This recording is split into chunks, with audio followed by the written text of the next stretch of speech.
When to do that building expansion. 3 considerations for you today on the Church Revitalization Podcast. Hello, and welcome to the Church Revitalization Podcast, brought to you by the Malphurs Group team, where each week we tackle important, actionable topics to help churches thrive. And now, here's your hosts, Scott Ball and A.J. Mathieu. Welcome to the Church Revitalization Podcast. My name is Scott Ball. I'm joined by my friend and co-host, A.J. Mathieu. To build or not to build? That is today's question. That's today's question. And one that we get with some regularity. Places will contact us and go, hey, we're thinking about doing a building project. Can you help us figure that out? And I guess the caveat that I always give to churches when they ask me this question is, I am not an architect. So if you're looking for someone to come in and tell you what to build or how much it's going to cost, I'm not your guy. We're not your guys for that. But there are leadership questions and strategic questions and vision questions and, sort of logistical questions that are often undergirding a building campaign and whether or not you ought to do that. And those kinds of questions we are well equipped to help you address, and that we hope to do that today in the podcast. Yeah, we definitely we have conversations. A church may contact us for various reasons to talk about the ways we might be able to come alongside them, and it could be mentioned. Would really like to expand our sanctuary, or would really like to build a gym, or would really like to build a multi-purpose building or a fellowship hall. And the fundamental response, I guess, to that is why. And so there needs to be a good why. That's kind of what we're going to talk about today, or getting into a little bit more detail or nuance on this question of why. Why do you want to do a building project? And answering, these things, or these 3 areas we're going to cover. If you can have good responses to these things, then maybe you are ready for a building expansion. But we'll cover it. Absolutely. I think before we dive into our key points here, I just want to say there might be 2 types of people listening to this episode. Maybe you found it online, maybe you searched it up on YouTube and you came across it, or maybe you're a regular listener. And there might be 2 different kinds of people listening to this. One type of person might be looking for justification to be able to tell their church, see, we really do need this. And there might be some of you listening for the opposite reason, some fuel to be able to take back to your church and to say, this is why we don't need to do this. And I just want to encourage you, maybe have a bit of an open mind, because regardless of your originating, whatever your priors are, whatever your underlying assumptions, you might be wrong. And so we're trying to equip you maybe with some good thought processes and questions to be asking yourself in order to assess your readiness for a building project. Yeah. Well, the first area that we want to talk about on this question of should we do this building campaign or not, is have you yet established clear vision for the future, and is the church in a healthy position before getting started? So we would always say in some form or another that a building project, constructing something, is itself it's a strategy, or it's a tool to accomplish something else. It can't be the thing on its own.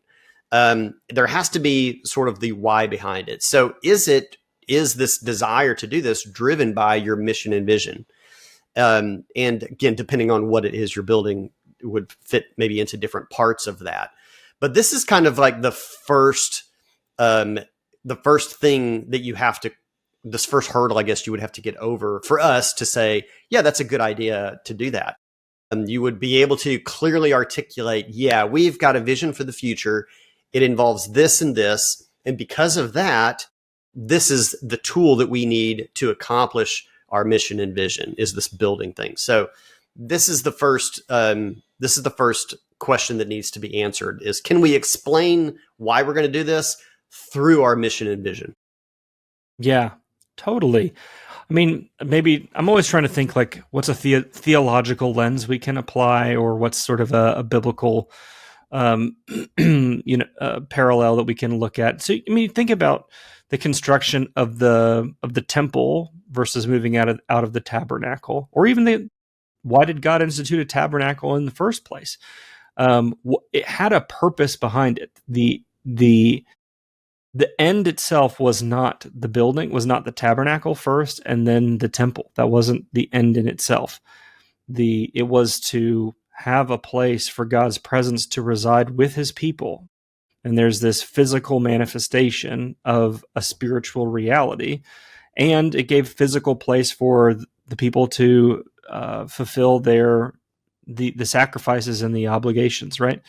But by the time we get to Jesus in the New Testament, Jesus is criticizing the temple system because it has become an end unto itself.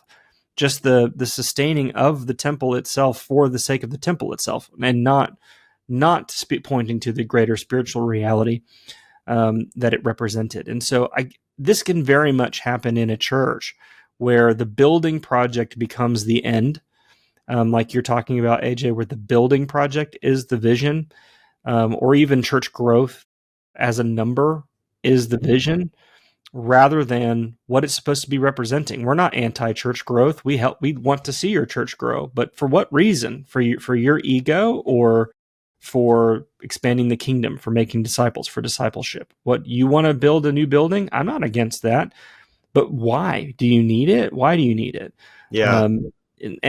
And asking those questions, and maybe having an objective person coming is helpful to just say, I don't think you need this. You're not at a point where you need this, and there are other things you could do that would be more that would be being a better steward, that could effectuate the same outcome that you're looking for. Yeah, a lot of times I think it's with a healthy desire for something good to happen, but a lot of times it's that let's build this gym multi-purpose building, and the idea is, man, if we had something like that, we kids would want to come here, or we could engage teens. But you haven't quite got the order of thought right yet on that. That's a great idea, but you really need what's the actual plan? I mean, the building itself isn't going to do it. Kids aren't going to just come knocking down your door like, hey, we saw you put up this big brick box. Can we see what's inside? Right. Heard you have a gym in here. Mind if I bring my ball and we play some hoops? Yeah, so we just have to have a plan of action to first justify. Obviously, it's a huge expense. No one enters into that lightly. Wait a minute. Is this a family life center? Oh, I can't wait to show up there. Is this called the Ark? I'm sorry. This is probably getting snarky, which is not the intention. But yeah, it's a little bit like, what are we doing here? And so again, there's nothing wrong with that, but the plan should be, we've identified a need. There's something that we feel like we need to change about our church. We got to engage people in a different way so that we can introduce them to Jesus and disciple them. And the tool that we want to utilize for that is this building to launch this ministry or to expand this ministry. That's the right sequence of thought to say yes to the project. Totally. Yeah. Okay. So number 2, getting a little bit more. I mean, if you've listened to the podcast for any length of time, we're going to start with, is your church healthy, and do you have a clear vision? Because to us, that's the most fundamental question that really no other, let's call it tactical or strategic decision matters if it's not flowing from something more fundamental. So now we'll move on to that now. But all right, so number 2, establish clear benchmarks and triggers. So how do we know we actually need it? There's a difference between a sense that things are getting a little bit full, things are a little bit tighter than they used to be, parking is a little bit harder to come by.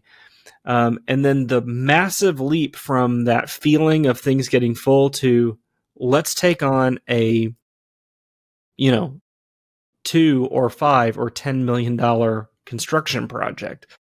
That's a massive leap in in decisions. And so trying to figure out, one, are we actually getting fuller? And so we can talk a little bit about that.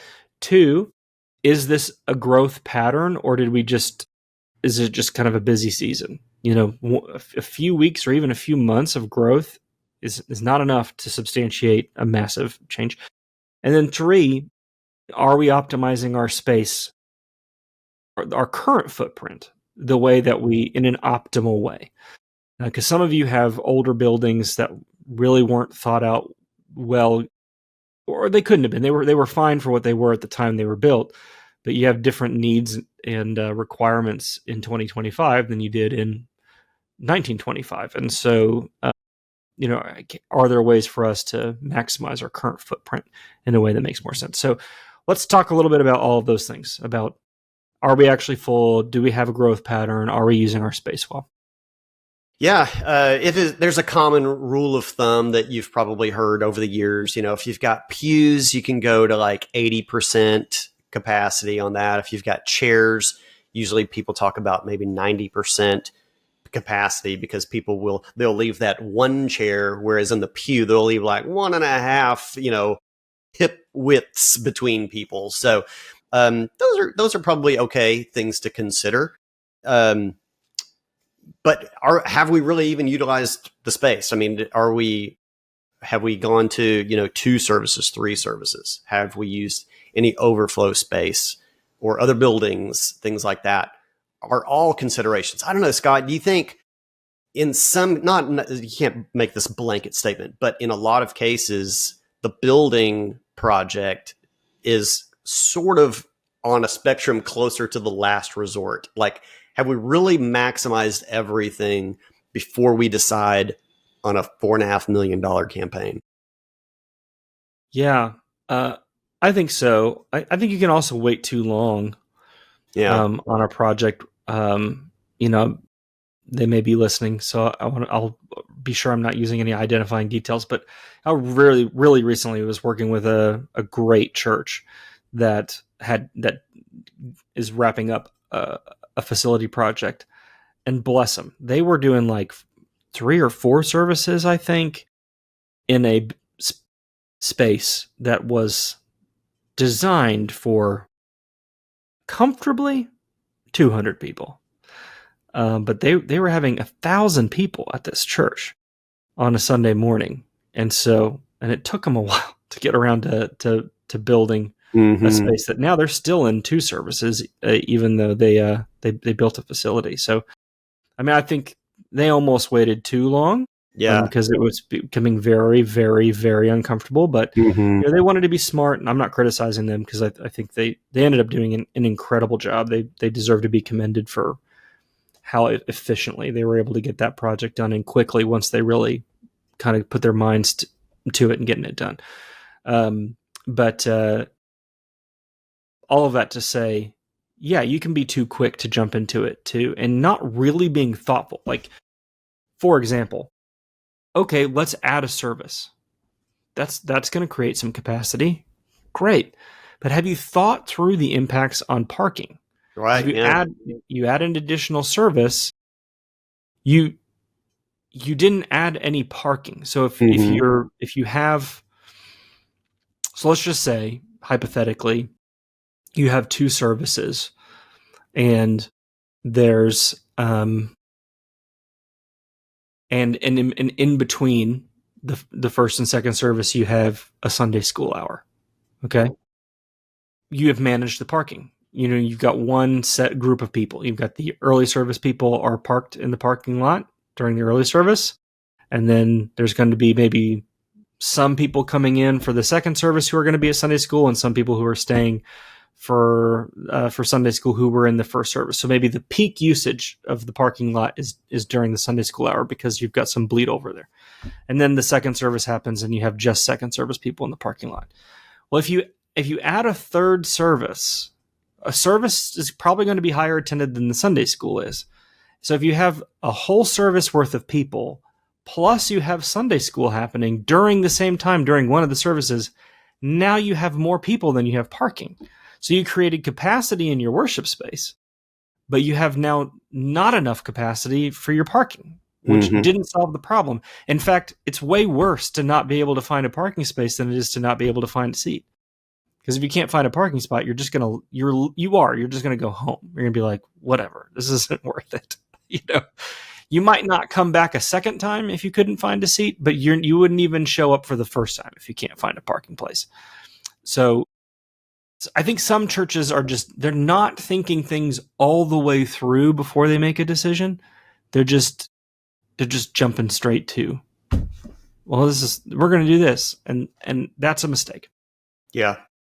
Yeah. There's a lot of considerations for sure. So that's kind of that's just the overall takeaway here is this has got to be looked at from a variety of angles and thinking through the details of something. This is also the value of having an outside person come help you. Yeah. Because even though we're not facility experts or we're not a contractor, we can't tell you what things are going to cost. We're not an architect. We can come in and go, have you considered using this space for this reason? Is there a reason why you have to use only these rooms for children's ministry? Have you considered, what if you reallocated this space this way and you moved this, and thinking of the footprint that you have as fungible rather than fixed. Yeah. And a lot of you have, I'm making jokes about the Family Life Center or the CLC or the ARC or whatever, but a lot of you have a very large multi-purpose space that sits empty. And you're going, wow, we have no room in our worship center, but you have this massive gym that could hold twice as many people. And you're like, spend some money. If you were to convert that thing into a worship center, I'm not even saying just put some sound equipment in it and it still be a gym. I'm saying convert it. Do a full-on transformation of that space. Yeah. That's a possibility. Sometimes those things become we can't even talk about that. It's like such a non-starter. And I think people do need to be open to have these conversations. I think it's good. It's good to really talk these things out because you could miss an opportunity. And you also probably aren't going to be able to make everybody happy no matter what the choice is. It's definitely true. So, yeah. All right. Well, our third one for you today is build a rock solid financial and campaign plan. And you cannot be here without the previous two steps. These are cumulative things that we're walking through with you in this order. So, don't start with the campaign and then figure out what we're going to do later, or, be then faced with the tough questions that you'll inevitably face with. Like, have you thought of this? Why aren't we doing that? We talked about doing this years ago. Why didn't we ever do it? So you've got to work through all those details. But then finally, if you finally are at the point, you're like, we definitely need to build something new. You've got to you have to have all of your ducks in a row, all of your I's dotted, to be able to present this. And we definitely recommend working with a consultant on this, not us, but a good financial campaign plan fundraising consultant, because they will help you not make bad, easy to avoid pitfall decisions throughout this process. You really have got to be able to clearly articulate your vision, know exactly what the cost is, be able to help people visualize it with visuals, probably, mock-ups, renderings, models, whatever it might be, and be prepared to do this and work the plan over the entirety of the plan, and continue to keep it in front of people and revisit it. And most are, I was going to say most are successful if you really do work. If you have a good plan and you work the plan, I would say most are successful. Am I speaking truth on that, Scott? You think? Totally. I've seen both sides. I have both been in a church that was running a capital campaign and we worked with an outside consultant. I have also attended a church that went through a capital campaign that didn't use a consultant. I've worked with churches that ran their own. I've consulted with churches that have run their own campaigns. I was not involved in any of that. That was sort of separate from anything I was doing. They either had, usually they had already done that. previously before they contacted me. And all I can say is the best results come from the churches that do work with someone. Listen, I understand that it's expensive. It definitely costs more to work with someone to take you through a capital campaign than it costs to work with us. Man, if only I were a specialist in that. It is a lucrative game. However, they are good at what they do. Go with something reputable and it will pay for itself. It really will, genuinely. Because I have worked with churches that didn't do this. They thought, we can do this. We can throw this together ourselves. And then their campaign is not very successful. And so they don't have enough money to move forward on the project. That's a problem. Like if you don't raise what you need to raise, you run the risk of going back to the church. Like you raised $1 million, you needed to raise $3 million in order to move forward on the project. Now what do? Now you got $1 million that you can't do anything with because people gave it to this project that it's not enough money for you to execute on the project. Like there's real risk there.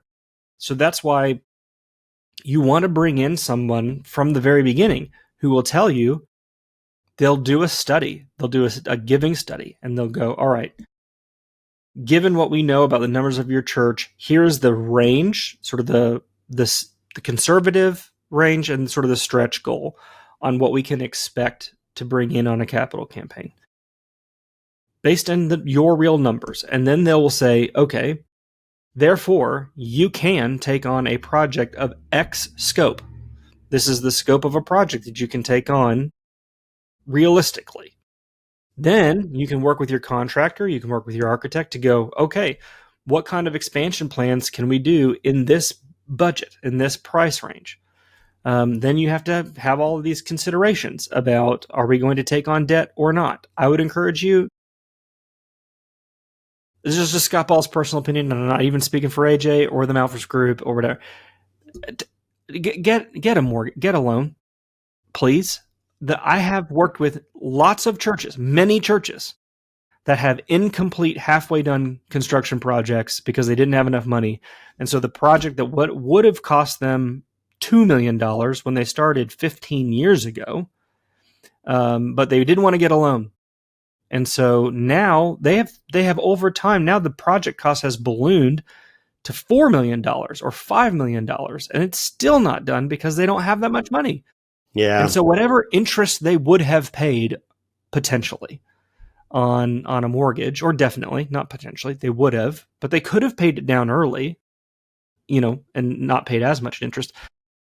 They definitely, it's like being penny wise and pound foolish, and you're going, oh my gosh, now this $2 million project is a $5 million project, all because we didn't want to borrow any money. It is so, I don't want to say stupid, but it's almost the perfect storm of failure on these kinds of things when you don't have the mission and vision in place for it. You don't have strategies for it. You haven't done your own investigation into your current facilities. You're against getting a loan and you start fundraising. That's almost like the perfect storm to land where you just talked about, like an incomplete project. I can name names. I've been doing this for 10 years and I can name names, and it's not a short list of churches that have gotten themselves in this situation. And I'm always so perplexed by this because I'm like, do you have a mortgage for your house? And they're like, well, yeah. And I'm like, you didn't have a moral conviction? I'm like, well, this is God's money. So your money that you have in your personal bank account, that's not God's money? Yeah. That's your money? It does. Explain to me the logic of that. I have seen some leaders, I think and again, I'm not knocking the desire to pay as you go and have the cash, but I think sometimes it almost becomes an idol. It is. That's exactly it. It becomes a cash only idol. Yeah. It's exactly that. Like you watched one too many episodes of Dave Ramsey and you've now become like a, but I mean, yeah, and don't miss here. There are really dangerous ways of taking on debt. And that we're not advocating for an unfettered use of debt. So we're gonna get some hate mail probably. I'm not like pro being irresponsible. I'm just suggesting. Well, let's say Dave Ramsey. Even Dave would tell you to get a mortgage on a house. Like Dave's not telling you not to get a mortgage. He's not. He isn't saying that. So if Dave Ramsey says it's okay to get a mortgage on your house, I'm pretty sure you can get a mortgage on a church building, so long as it's reasonable. Don't over leverage yourself. I mean, all of the Dave Ramsey principles would apply. How much of your budget is it going to take to pay that mortgage every month? Right. Yeah. Does that make sense? Don't overextend yourself. If it's going to take a massive amount of your budget to pay the mortgage, then that's not a smart idea. Don't do that. Yeah. I'm not advocating for that. But I am saying I have the number of churches I've worked with whose $1 or $2 million projects became $3 to $5 million projects because they took 5 or 6 years or 7 years to make a decision. Mm-hmm. And all along the way, you're not just not getting the money, you're also losing confidence and trust with the church. Because people go, I thought that we were doing this. And so here you had, in this moment, you had this acute sense, we're growing, we need to do this. And all of that just, you lose all that. People are like, well, I guess we didn't really need it because here we are 5 years later and we're still here and there's no change. It's such a loser feeling. Like I picture the church that we used to go to. I know exactly where this was. We would come out of church. We would make this left-hand turn. There was a piece of raw land, a corner piece of raw land. I don't know how many acres it was. And for years and years and years, there was a sign there for a church, future home of something. And, they bought that land and they were excited. Can you imagine how excited they were the day they bought that land and they put that sign up? And it went on and on and on and on and on. And then there was never a church there. So, you can get caught in these situations. And I think this is why Jesus says count the costs. He's talking about discipleship, but this is why he uses this analogy. And I think that some people mistake that and go, we are counting the costs. That's why we're doing this. But Jesus is also really pro being smart. This is why the parable of the talents. Like, what did you do? You buried it. You took what I gave you and you buried it, and you're proud but you didn't give me a return. Getting a return means you had to invest. You had to take some kind of a risk. And there are some churches that are so risk averse that they won't do the thing that they need to do to continue to expand the kingdom. And I just got to say, I don't think that Jesus is thrilled with that. And I'm not telling you what to do, and I'm not telling you to be irresponsible, but I am saying if you are going to, then just don't say you're going to do a building project. That's what I would say. Don't say that. You can't say, we're going to build this thing. We're buying this plot of land. We're going to build this thing on it. And here's the timeline we're going to do it. But only if you give us enough money up front. What if people don't have that? I mean, it might not have that much money up front to do it. You're not thinking about who are the people who will be here 3 years from now when we move into this bigger building that's going to help us pay it off early. So just be smart and work with someone who's a specialist in this who can give you specific advice to your situation. All right. Well, there you go. An impassioned episode of the Church Revitalization Podcast. Sorry, I get fired up about that. But you know what? Hey, we hope that all of you find yourself in a situation in which you're saying, we're really growing and it looks like we're going to have to do this. And hey, that's a great problem to have. There are tons of resources to help you get to that point in the Healthy Churches Toolkit. So if you haven't gone to healthychurchestoolkit.com and gotten your free 7-day trial, I would invite you to go do that today, because if you're thinking, gosh, I would love to have this problem, that's a great place to start. To have some resources there that can train up your leaders to move your church in that direction, that you would someday need to be talking about this and coming back to this episode and hearing Scott just almost cry over whether you're going to do this the right way. I guess I just want to say, I'm not I'm not just this massive fan of like loans and interest. I just want to remind people you can pay them off early. Read Dave Ramsey's book, but don't keep it on the same shelf as your Bible.